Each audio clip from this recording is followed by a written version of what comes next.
तुर्की को हथियार नहीं देने का फैसला किया है। इनमें चेक Republic, Finland, France, Germany, Italy, Netherlands, Spain, Sweden और ब्रिटेन शामिल है। कनाडा ने भी घोषणा की है कि वो तुर्की को हथियार बेचने के लाइसेंस पर या तो आंशिक या पूरी तरह रोक लगा रहा है। ब्रिटिश विदेश मंत्री डोमिनिक रॉब ने कहा कि ब्रिटेन फिलहाल तुर्की को हथियार बेचना जारी रखेगा, लेकिन उन हथियारों के लिए निर्यात लाइसेंस जारी नहीं करेगा जिनका इस्तेमाल सीरिया में तुर्की की सेना कर सकती है। जर्मनी और स्पेन ने कहा कि केवल नए कॉन्ट्रैक्ट को लेकर प्रतिबंध लगाए गए हैं। आधिकारिक तौर पर यूरोपीय संघ ने समूचे यूरोप में तुर्की को हथियार बेचने पर रोक का समर्थन नहीं किया है। हालांकि तुर्की को हथियार बेचने को लेकर एक मजबूत निर्यात नीति अपनाने पर सहमति बनी है। डिफेंस विश्लेषक यवनी स्टेफानिया कहती हैं, हथियार नहीं बेचने का तुर्की के उत्तरी सीरिया में ऑपरेशन पर कोई खास फर्क नहीं होगा, लेकिन वो कहती हैं कि अगर ये प्रतिबंध सीरिया में इस्तेमाल किए जा रहे हथियारों से आगे बढ़ता है तो तुर्की की डिफेंस इंडस्ट्री पर व्यापक नकारात्मक असर पड़ सकता है। तो अब तुर्की को हथियार कहां से मिल रहे हैं? सैन्य ऑपरेशन के लिहाज से महत्वपूर्ण हथियारों की खरीद के मामले में 1991 से 2017 की अवधि के दौरान तुर्की का दुनिया में 5वां स्थान रहा है।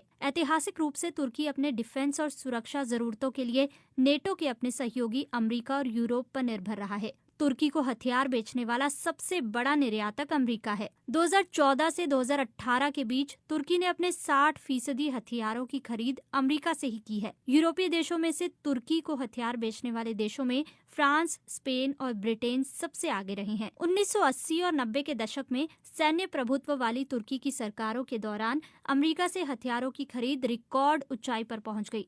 अमेरिका से फाइटर जेट, मिसाइलें, हेलीकॉप्टर, टैंक, जहाज और अन्य हथियार खरीदे गए, जिसे आज भी तुर्की की सेना इस्तेमाल कर रही है। लेकिन हाल के दिनों में तुर्की ने रूस की तरफ अपना रुख मोड़ लिया है और वहां से 2.5 अरब अमेरिकी डॉलर के डिफेंस सिस्टम खरीदे। ये वो फैसला था जिसने नेटो के उसके सहयोगियों को चिंतित कर दिया। डिफेंस विश्लेषक यवनी ने दलील दी कि नेटो के एक प्रतिद्वंदी से S-400 सिस्टम हासिल करना तुर्की की सुरक्षा को बहुत कमजोर कर सकता है, क्योंकि तुर्की का सैन्य बल नेटो के हथियारों और बॉर्डर एयर डिफेंस सिस्टम से लैस है। अमेरिका ने इसके जवाब में तुर्की को अपने S-35 युद्धक विमान नहीं बेचने का फैसला किया, जो फिलहाल दुनिया की सबसे नवीनतम लड़ाकू जेट फाइटर प्लेन में से एक है। अपनी भौगोलिक स्थिति की वजह से तुर्की में अमेरिका और नेटो के कई बेस हैं। इनमें पूर्वी तुर्की में स्थित early warning missile defence radar और नेटो के कमांड ऑपरेशन शामिल हैं। यहाँ दक्षिण तुर्की के अदाना के पास इंचलिक एयरबेस में अमेरिका ने अपने 50 के करीब परमाणु बम भी रखे हुए हैं। लेकिन तुर्की का अपना हथियार उद्योग भी है।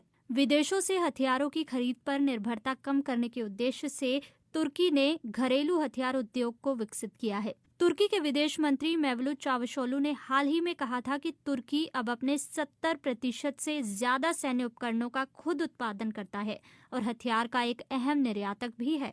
रक्षा विश्लेषक यवनी स्टेफानिया कहती हैं, तुर्की अपनी सेना की जरूरतों के लायक कितना उत्पादन कर रहा है, इसका ठीक आकलन करना आसान नहीं है। वो कहती हैं, फिर भी आमतौर पर तुर्की जिसे स्वदेशी प्रणाली कहता है, वो वास्तव में लाइसेंस के तहत देश में बनाए जा रहे हैं या आयातित कलपुर्जों पर आधारित हैं। 2014 से 2018 के बीच तुर्की से हथियारों के निर्यात में 170% का इजाफा हुआ है। सऊदी अरब, UAE और तुर्कमेनिस्तान को अपने हथियार बेचने के साथ 2018 में ये दुनिया का 14वां सबसे बड़ा हथियार निर्यातक था।